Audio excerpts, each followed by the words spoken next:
¿Cómo están, hermanos? Otra vez en un nuevo estudio bíblico, hermanos. Esta vez, hermanos, dando un tema bien importante para la iglesia, ¿no? Que es el título, hermano, de este estudio, es la religiosidad.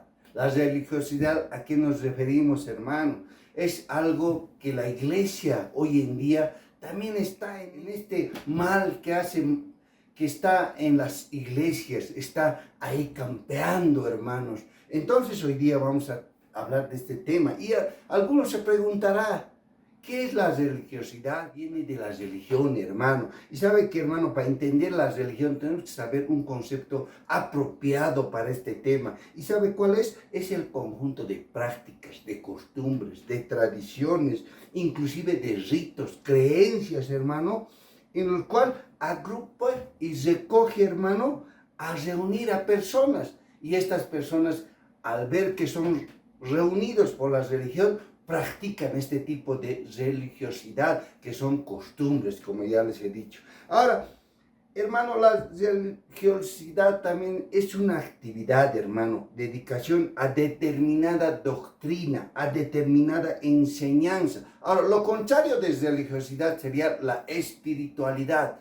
Hoy en estos tiempos, los hermanos en Cristo no quieren, o sea, piensa que el denominativo religioso es algo que les atrasa, que es malo para el cristiano que llamarlos a unos religiosos. Pero no, hermanos, la religión, hermano, es un tema, un ámbito bien importante, hermano, que también viene de Dios, hermano, la religión. La religión es aquella secuencia, aquella creencia que uno tiene ante algo divino, algo que es fuera de lo natural, hermano. Pero entonces, hermano, en este campo, un hermano tiene que aprender a discernir si de verdad tú eres religioso, pero ¿en qué aspectos? Es la pregunta, hermano. ¿En el aspecto de obedecimiento a la escritura o en el aspecto de seguir costumbres y tradiciones?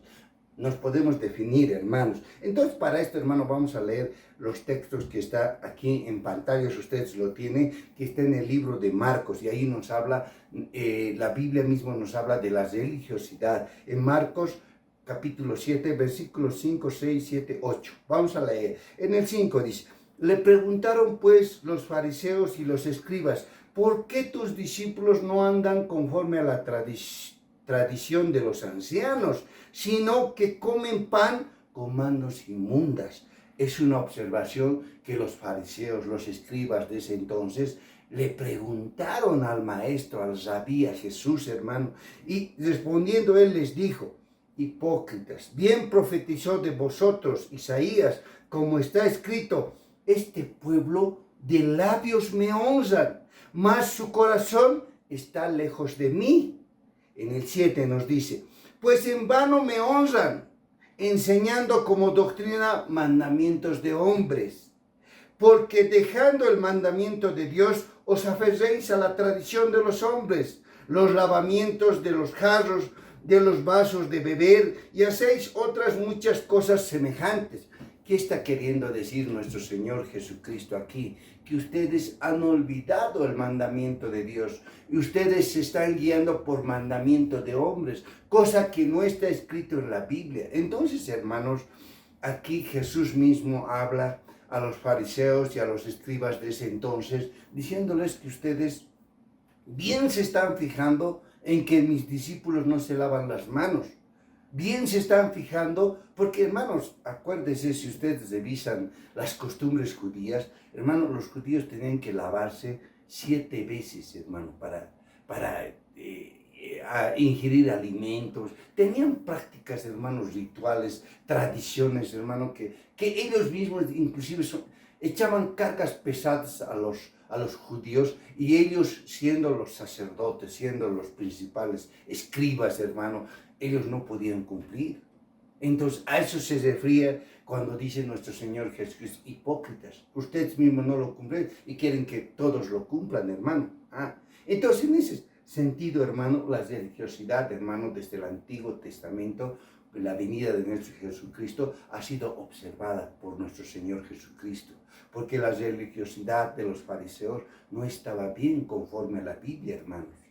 Entonces, hermano, pasando al tema, a la siguiente diapositiva, vemos, hermano, aquí en el título dice la religiosidad en el mundo. Ahora, hermano, en el mundo se podría ver este tipo de religiosidad o que la gente sea religiosa, hermano. ¿Por qué? Uno, porque no conocen la palabra de Dios, hermano. Y dos, porque se guían según las tradiciones y costumbres de este mundo. Por eso ellos pueden estar, y Pablo nos demuestra aquí en estas sus visitas que Pablo hizo, por ejemplo, Pablo, su primer discurso, hermano, era en Damasco, cuando se ha convertido al Señor, cuando ha recibido el Espíritu Santo y cuando su vista se le ha aclarado, hermano. En ese entonces predica en Damasco, y en Damasco, hermano, los judíos estaban confundidos porque ¿cómo van a ver a un predicador que anteriormente estaba persiguiendo a la iglesia y ahora cambia de rumbo su vida? Por eso, hermano, el evangelio es cambio de dirección, es cambio de rumbo, y Pablo lo demuestra aquí, cambiando su discurso. Y los judíos hacían unos concilios, asambleas, decidieron matarlo. De ahí escapa Pablo, hermano. En el capítulo 9 predica en Damasco, pero escapa. Y en el capítulo 13 de Hechos a los Apóstoles, hermano, es su primer viaje misionero con Bernabé, hermano, que ellos van a Antioquía, su primer discurso, su primer viaje misionero. Y posteriormente, hermano, va a diferentes se puede decir pueblos en ese entonces, pero llega, hermano, a un lugar, hermano, donde él estaba, más antes estaba en Berea, y en Berea, hermano, Pablo y Silas estaban aquí. Pablo se adelanta, hermano, y entra a una ciudad que es Grecia, en Atenas, capital de Grecia, hermano, hoy en día. Entonces, Atenas, hermano, era una ciudad entregada a la idolatría, hermano. Pablo, mientras esperaba, hermano, esperaba a Silas, entra a la ciudad de Atenas, hermano. Entra a la ciudad de Atenas y ahí, hermano, dice en la Biblia que su corazón, en Hechos de los Apóstoles, capítulo 17, versículos 16, ustedes lo leen detenidamente, entra a la ciudad y su corazón dice que se ha enardecido, se enojó, porque, hermano, entrando a la ciudad de Atenas, vio la idolatría en su máxima expresión. ¿Qué quiero decir, hermano? En todo lugar había ídolos, monumentos hechos de oro, de plata, de monumentos de bronce, de todo tipo de materias, hermano, se diría. Y dice que Pablo enardeció su corazón, hermano, y dice que él discutía en las sinagogas con los judíos piadosos, en la plaza cada día con los que concurría, esperando a Silas, hermano. Y dice que había en Atenas, hermano, dos grupos de pensadores o filósofos, los epicúreos, hermano, que estaban ahí, y los estoicos. Son dos grupos, hermano, y hasta hoy en día, usted, si se revisa la historia, son grupos de pensadores filósofos. Hermano, no nos olvidemos que de Atenas, de Grecia, vienen los filósofos, los grandes pensadores, hermano, como es Aristóteles, Platón y demás, hermano, etc. De ahí vienen, hermano. Entonces, era un pueblo sabio Atenas, era un pueblo filósofo. Y entonces, hermano, ellos se han dedicado, ¿a qué, hermano? ¿A qué? A la religiosidad. Por eso Pablo entra ahí y discute, ¿no? Y lo ven los atenienses, dice, ¿qué nuevas enseñanzas traerá? Los atenienses eran curiosos, hermano, querían saber algo nuevo, no se conformaban con saber algo que ya saben, buscaban algo nuevo, algo, y por eso lo agarran a Pablo y lo llevan a la plaza principal, que era en el Areópago, lo que menciona la Biblia, y dice en el capítulo 17, versículos 22, dice, entonces Pablo, dice, puesto en pie en medio del Areópago, la plaza principal de los atenienses, dijo, varones atenienses, en todo observo que sois muy religiosos. Pablo mismo describe que todos los atenienses eran muy religiosos, dedicados a la idolatría, a adorar monumentos de todo tenían, hermano. Dice que Pablo había de todo, había monumentos al sol, monumentos a la luna, ejemplos, ¿no? Monumentos a la comida, monumentos, digamos, a a la comida, monumento a todo, etcétera, hermano, lo que ustedes se imaginan. Entonces, hermano, Pablo visita así, y en el versículo 23 les dice: porque pasando y mirando vuestros santuarios, o vuestras imágenes, o vuestras idolatría, mirando eso, dice, hallé también un altar, dice, un altar en el cual estaba la inscripción: al Dios no conocido. Ahí lo pueden ver en las pantallas, hermanos, al Dios no conocido. Dice, está en mayúsculas, hermano. ¿A qué Dios se estaba refiriendo Pablo?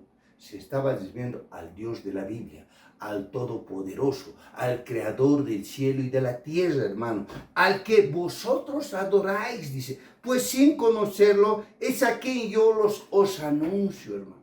Entonces, hermano, miren cómo eran los atenienses. Eran gente preparada, gente, hermano, que no descuidaba. Por eso, hermano, ellos tal vez no en su sano criterio, en su pensamiento han dicho: miren, hemos hecho imágenes de todo, hemos hecho santuarios para todo, para la lluvia, para el sol, para la sombra, para todo, pero por ahí nos hemos olvidado de algún Dios. Lo haremos este monumento a ese Dios que nos hemos olvidado, y lo han puesto al Dios no conocido. Y hermanos, era efectivamente el Dios de la Biblia, que ellos no conocieron. Pablo, por eso en su discurso dice, seguidamente, versículos abajo, dice, ¿por qué dice Pablo? Dice, ni es honrado por manos de hombres, como si necesitaba algo, a quien todos en vida aliento las cosas, y de una sangre ha hecho todo linaje. Y hermano dice, siendo pues linaje de Dios, no debemos pensar que la divinidad, o sea, Dios, hermanos, no puede ser comparado a un elemento semejante a oro, a plata, a bronce. No puede ser comparado, Pablo dice. Entonces, hermano, este discurso lo hace en el Areópago, en la plaza principal de los atenienses, hermano. Y ahí, hermano, Pablo convence a algunos. Y sabe que los filósofos no se convencían, algunos que eran muy ortodoxos, se diría en estos tiempos, que eran muy fanáticos de poner santuarios, no se conformaron y luego le despiden diciendo: otra vez te oiremos al palabrero viniendo con nuevas enseñanzas. Y Pablo salió en medio de ellos, dice, con una joven que que estaba con Dionisio, y una mujer llamada Damaris, y muchos más que le siguieron, hermano. Ahí nos muestra, hermano, en este segmento de la palabra de Dios, que la idolatría, hermano, en el mundo era terrible. Hoy en día, hermano, usted pregúntese, ¿sigue siendo lo mismo, igual que Atenea?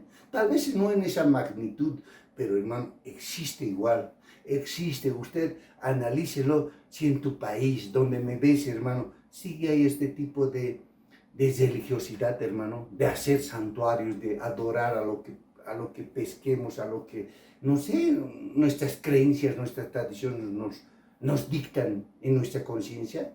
Habría que analizarlo, hermano. Y luego, hermano, pasamos a la siguiente diapositiva, y hoy día vamos a hablar también la religiosidad en la iglesia, hermano. Y ahí, hermano, ven ustedes aquí en la pantalla, ves hecho una ecuación, hermano, que dice: la tradición más costumbre igual religiosidad.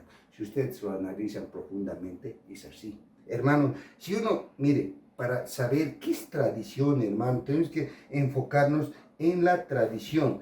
La tradición simplemente son comportamientos, ¿no? Comportamientos, costumbres que se transmiten de generación en generación. Mientras la costumbre son prácticas habituales que cada vez que uno practica. Eso es la diferencia.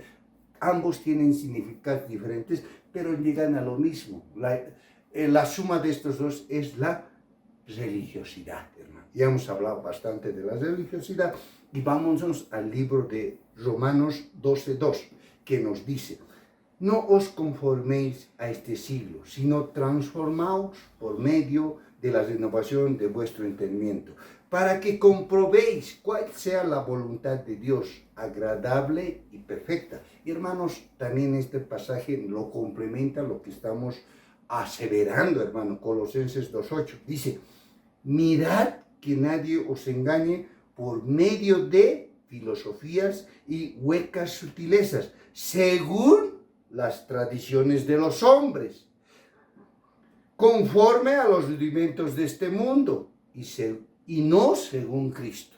No es según Cristo. Entonces, hermano, en estos dos pasajes de la Biblia nos dice, hermano, que, hermano, la iglesia está, hermano, en estas tradiciones, costumbres, hermano, que la gente, o sea, dice, el consejo que da el libro de Colosenses nos dice que no nos engañen por medio de filosofías o enseñanzas, sutilezas, huecas, dice, huecas.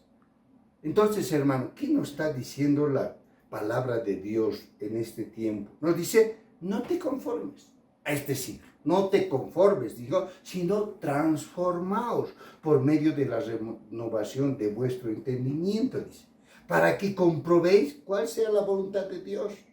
Hermano, mire, vamos a hablar de ejemplos en la iglesia.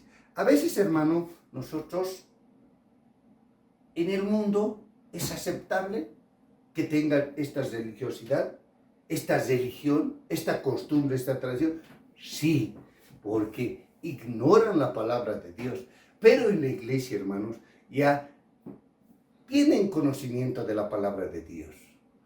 Otros en mayor grado, otros en menor grado, hermano. Pero ¿sabe qué, hermano? Según el avance, según el tiempo que tú estás, hermano, en la iglesia, tú analiza, hermano, si estas costumbres del mundo, de donde nosotros hemos salido, de allá, de nuestro pasado, de nuestra trayectoria atrás, hemos salido de ahí, no hemos traído cosas que hacíamos en el mundo a la iglesia. Sí, hermano, se ve, hermano, algunas costumbres que hay. Por ejemplo, mire, vamos a dar unos ejemplos. Por ejemplo, el ejemplo del ayuno. El ayuno, por ejemplo, hermanos, ¿no? Muchos hermanos piensan que es imprescindible el ayuno. Yo les digo, hermanos, no estoy en contra del ayuno, pero ¿sabe qué, hermanos? Para mí es necesario el ayuno. Para mí es muy necesario el ayuno para tu vida espiritual, pero no importante para un hermano que recién está entrando a la iglesia. Porque, hermano, mire, el ayuno es una arma poderosa para las acechanzas del enemigo. Es un arma, hermano, que tenemos que saber utilizarlo. Por ejemplo, a Jesús, a nuestro Señor Jesús, le han cuestionado. Le dijeron a los fariseos, los escribas, ¿por qué tus discípulos no ayunan? ¿Por qué? Le dijeron. ¿Por qué no ayunan? Porque los discípulos de Juan el Bautista, de su primo, de Jesús, ayunaban. Ellos también ayunaban. Por ejemplo,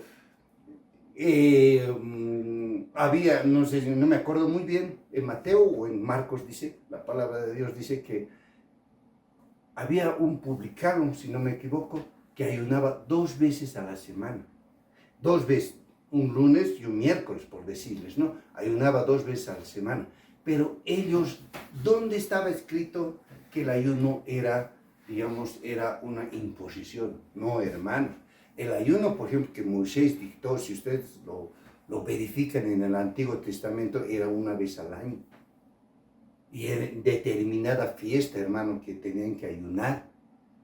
Pero en este nuevo pacto, hermano, es necesario ayunar. Sí, pero ¿cuándo, hermano? Cuando hay un motivo principal, cuando hay una aflicción, se puede ayunar. Pero, hermano, nosotros lo hemos convertido como una costumbre. Y eso no es delante de los ojos de Dios. ¿No? Lo primordial, ¿qué es?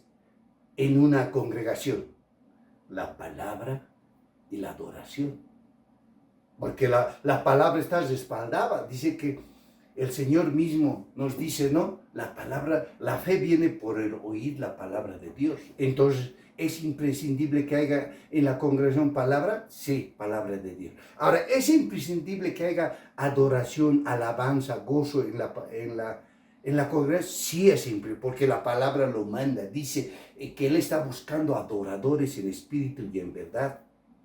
En medio de la alabanza de mi pueblo estoy ahí, dice Dios. Entonces, ¿es imprescindible? Sí.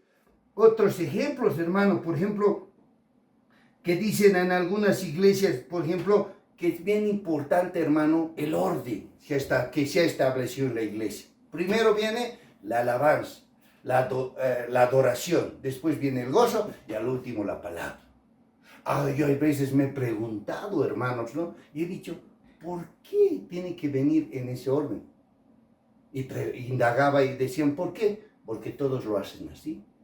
Todos lo hacen, todas las iglesias lo hacen.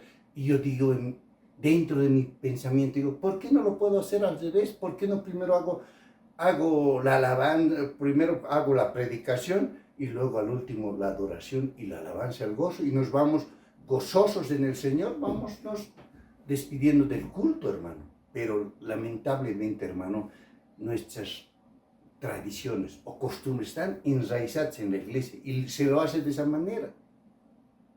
Entonces, hermano, a pensarlo bien, si nosotros estamos en la voluntad de Dios o no estamos en la voluntad de Dios. Y acabando, hermano, con la última diapositiva, nos vamos a la última y ahí vamos a dar algunas conclusiones, hermano, esperando que haya sido de edificación estas enseñanzas, hermano.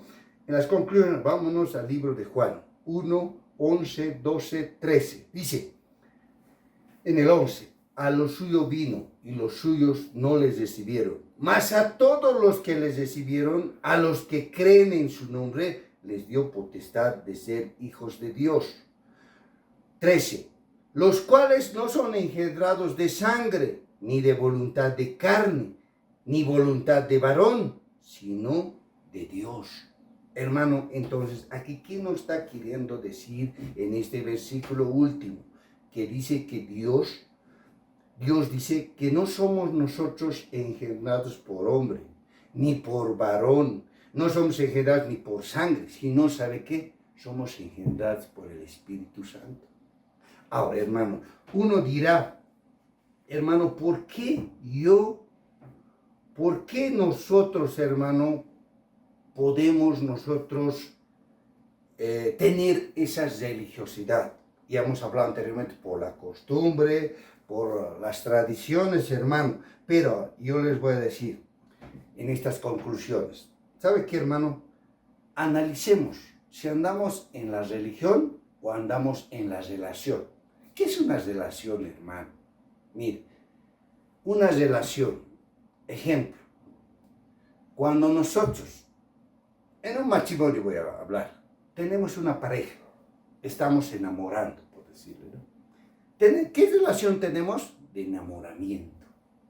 Pero cuando nos casamos, ya somos otra relación, que es marido y mujer, esposo, esposa. Cambia la relación. Hermano, imagínense, el mundo de afuera puede ser simpatizante de Dios, creyente de Dios, puede ser religioso, pero la iglesia, hermano, tiene que tener, ¿qué? Una relación, ya no de creyente, no por dichos, sino que una relación personal con nuestro Todopoderoso, con nuestro Salvador. Una relación es más profunda, hermano, es más familiar. Claramente Juan nos dice que más todos los que les recibieron al Señor Jesucristo son considerados hijos de Dios, ¿no? Dice en Juan, nos habla de eso, dice que todos los que hemos recibido al Señor, Él les dio potestad de ser hijos de Dios. Entonces, hermano, ¿qué tenemos que hacer? Hermano, si Juan dice, el libro de Juan nos dice eso, ¿cómo le vamos a recibir al Señor? Uno, aceptando como nuestro Señor y Salvador. Posteriormente, haciendo la voluntad de Dios, siendo obediente a su palabra. Estando en obediencia, hermano, ya no somos, hermano, creación de Dios, ya somos hijos de Dios con el Todopoderoso. Ya no somos como en el mundo para Dios, el mundo es creación, pero para la iglesia, para el que tiene relación, ya es hijo de Dios, y es una relación más profunda. Hermanos, miren, en estas conclusiones, el mundo, la división de todas las doctrinas, de todas las denominaciones, de todas las congregaciones de las iglesias, hermano, se ha mutilado. ¿Por qué les digo que se ha mutilado? Porque el cuerpo de Cristo somos todos, hermano. Unos serán la mano, otros serán el brazo, pero hermano, el hombre se ha dedicado a mutilar, ya se han apartado, hermano. ¿Sabe qué, hermano? El mundo, las religiones, las denominaciones pretenden llegar a Dios. ¿Con qué, hermano? Pretenden llegar a Dios. ¿Cómo? Con costumbres, con religiosidad, con religión, con tradiciones, hermano. Tratan de llegar. Los otros crean una doctrina que solamente tenemos que adorar el día sábado. El otro dice que no tenemos que comer carne. El otro dice, el C dice que no tenemos que adorarle, no tenemos que cantar salmos. O sea, cada cual a su manera quiere llegar a Dios, pero lamentablemente en el camino de su arribo al cielo se chocan con una barrera, que es el pecado. Y de ahí ya no pueden atravesar, ahí se quedan en su camino de ir a Dios. Entonces el pecado les detiene esa barrera. Pero ¿sabe qué? ¿Cuándo van a pasar esa barrera del pecado? Cuando de verdad tengan un encuentro con nuestro Señor Jesucristo. Cuando de verdad tengan una relación personal con Dios. Entonces, esa barrera se rompe, la barrera del pecado, que no les deja ingresar a la patria celestial, se rompe. ¿Por qué? Porque el Señor Jesucristo claramente dice que Él es el camino, Él es la verdad, Él es la vida. Nadie va a llegar al Padre, nadie va a llegar por costumbres, por tradiciones, por religiosos, por tener abstinencia. No van a llegar porque el pecado les detiene. Y si nosotros mediante Jesús optamos llegar al Padre, sí lo vamos a lograr. Mediante Jesús vamos a llegar, porque Jesús, la barrera del pecado, Él lo borra. Y ya no hay esa barrera. Y mediante Jesús podemos llegar al Padre, hermano. Amén. Entonces espero que esta enseñanza, hermano, haya sido de utilidad para ustedes, hermano. Y esperando que Dios nos dé otra oportunidad para hacer un nuevo mensaje. Me despido, hermano. Siempre, hermano, que durante esta enseñanza reflexionen, hermano. ¿En qué estamos fallando? Y muchas veces estamos estancados, hermano, en la iglesia por las costumbres, por hacer lo que es. Y estamos ahí, hermano, y no nos percatamos del tiempo que ha pasado, hermano. Amén, hermanos. Entonces, haciendo esta aclaración, hermano, me despido hasta una nueva oportunidad, siempre dando la gloria a Dios.